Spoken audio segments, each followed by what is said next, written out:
ಆಗೋಗಿದೆ ಈಗ ಕಥೆ. ಯಾಕೆ ಅಂತಂದ್ರೆ ಜೈಲಿನಲ್ಲಿದ್ದಾರೆ. ಜೈಲಿನಲ್ಲೂ ಕೂಡ ದರ್ಶನ್ ಪೊಗರು ಇಳಿದಿಲ್ವಂತೆ. ವಕೀಲರ ಭೇಟಿಯ ವೇಳೆ ಅಸಭ್ಯವಾಗಿ ಸನ್ನೆ ಮಾಡಿದ್ದಾರೆ. ಮಾಡ್ಲಿ, ಅವರವ್ರದ್ದು ಇದನ್ನು ತೋರಿಸುತ್ತೆ ಅದಷ್ಟೇ. ಜೈಲು ಪಾಲಾದ್ರೂ ಕೂಡ ಪೊಗರು ಇಳಿದಿಲ್ಲ ಅಂತಿದ್ದಾರೆ. ಮಾಧ್ಯಮಗಳನ್ನ ನೋಡಿ ಅಸಭ್ಯ ಸನ್ನೆ ಮಾಡಿದ್ದಾರೆ ಕಿಲ್ಲಿಂಗ್ ಸ್ಟಾರ್. ಅಸಹ್ಯಕರವಾಗಿ ಬೆರಳು ತೋರಿಸಿದ್ದಾರೆ ದರ್ಶನ್. ಯಾರದು?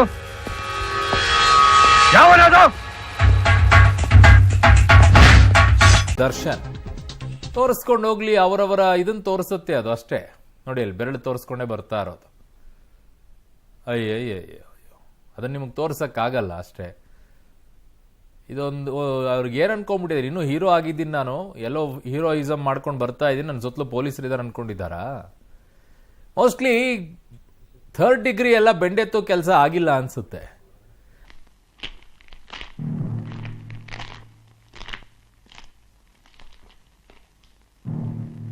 ಅದಾಗಿದ್ದಿದ್ರೆ ಅದನ್ನ ಪೊಲೀಸರು ತೋರಿಸಿರೋರು ಆ ಬೆರಳನ್ನ. ಇವ್ರೇನು ಉಳಿದವ್ರಿಗೆ ತೋರಿಸ್ತಾ ಇದಾರಲ್ಲ ಬೆರಳನ್ನ, ಪೊಲೀಸರೇ ಅವ್ರಿಗೆ ತೋರಿಸಿರೋದು. ಈ ದುರಹಂಕಾರ ಯಾವತ್ತೂ ನಿಲ್ಲಲ್ಲ ಅಂತ ಕಾಣಿಸುತ್ತೆ. ದುರಹಂಕಾರ ನಿಲ್ಲೋ ಲಕ್ಷಣಗಳೇ ಕಾಣಿಸ್ತಾ ಇಲ್ಲ. ಅಸಭ್ಯ ಸೊನ್ನೆ ಮಾಡ್ಕೊಂಡು ಓಡಾಡುವಂತ ಈ ದೌಲತ್ ಇಟ್ಕೊಂಡು ಓಡಾಡ್ತಾ ಇದ್ದಾರಲ್ಲ, ಇದೇ ಇಂಥ ತಪ್ಪು ಮಾಡಿದಾಗ್ಲೂ ಕೂಡ, ಇಂಥ ಆರೋಪಗಳನ್ನು ಹೊತ್ಕೊಂಡಾಗ್ಲೂ ಕೂಡ ತಲೆ ತಗ್ಗಿಸುವಂತ ಮನಸ್ಥಿತಿ ಇಲ್ಲದೆ ಇರುವಂತವ್ರು ಇವರು ಮಾದರಿ. ಇವರನ್ನ ಫಾಲೋ ಮಾಡಕ್ಕೆ, ಇವರನ್ನ ದೇವರ ರೀತಿಯಲ್ಲಿ ದೇವಸ್ಥಾನದಲ್ಲಿ ಗರ್ಭಗುಡಿಯಲ್ಲಿಟ್ಟು ಫೋಟೋ ಇಟ್ಟು ಪೂಜೆ ಮಾಡುವಂತ ಅಭಿಮಾನಿಗಳು. ನನಗಂತೂ ಈ ಜೀವನವೇ ಬೇಸರವಾಗಿ ಹೋಗ್ಬಿಟ್ಟಿದೆ. ಅಭಿಮಾನಿಗಳಂತೆ.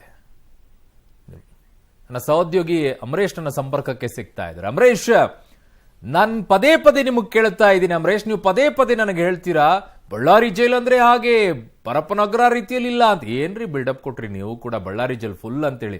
ಮೋಸ್ಟ್ಲಿ ಎಲ್ಲಾ ವ್ಯವಸ್ಥೆಗಳು ಇರಬೇಕು ಅಮರೇಶ್, ಅದಕ್ಕೆ ಈ ರೀತಿಯಾದಂತ ದುರಹಂಕಾರ, ದೌಲತ್ತು, ಈ ರೀತಿಯಾಗಿ ಕೊಬ್ಬು ಇವೆಲ್ಲ ಕೂಡ ಕಾಣಿಸಿಕೊಳ್ತಾ ಇದೆ. ಅದಕ್ಕೆ ಆ ರೀತಿಯಾಗಿ ತೋರಿಸುವಂತ ಪರಿಸ್ಥಿತಿ.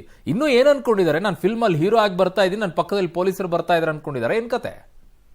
ಉಗಿರಿ, ಕ್ಯಾಕರ್ಸಿ, ಅಲ್ಲಿಗೆ ಕೆರ ಕಿತ್ತೋಗಂಗ್ ಹೊಡೀರಿ, ಅವಾಗ ಅವ್ರಿಗೆ ಬುದ್ಧಿ ಬರುತ್ತೆ.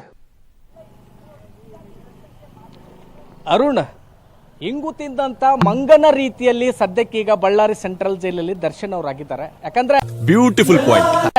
ಪರಪ್ಪನಗರ ಜೈಲಲ್ಲಿ ವಿಲಾಸಿ ಜೀವನವನ್ನ ಮಾಡ್ತಿದ್ರು, ಆದ್ರೆ ಬಳ್ಳಾರಿ ಸೆಂಟ್ರಲ್ ಜೈಲ್ಗೆ ಬಂದಾದ್ಮೇಲೆ ಆ ರೀತಿಯ ಜೀವನವನ್ನ ಮಾಡ್ಲಿಕ್ಕೆ ಆಗ್ತಾ ಇಲ್ಲ. ಇದೇ ಕಾರಣಕ್ಕೋಸ್ಕರ ದರ್ಶನ್ ಅವರು ಹುಚ್ಚರಾಗಿದ್ದಾರೆ. ಯಾಕಂದ್ರೆ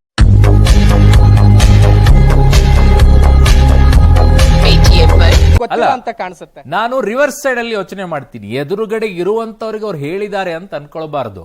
ಅವ್ರು ಹೇಗೆ ಅನ್ಕೊಂಡಿರ್ಬೇಕು, ಮೋಸ್ಟ್ಲಿ ನನ್ನ ಪರಿಸ್ಥಿತಿ ಜೈಲಲ್ಲಿ ಹಿಂಗ ಆಗ್ಬಿಟ್ಟಿದ್ಯಪ್ಪ ಅಂತ ಹೇಳಿ ತೋರ್ಸಕ್ಕೋಸ್ಕರ ಆ ತರ ಕೈಸನ್ನೆ ಮಾಡಿದಾರ ಅಂತ ನನಗೆ ರಿವರ್ಸ್ ಸೈಡ್ ಅನಿಸ್ತಾ ಇದೆ.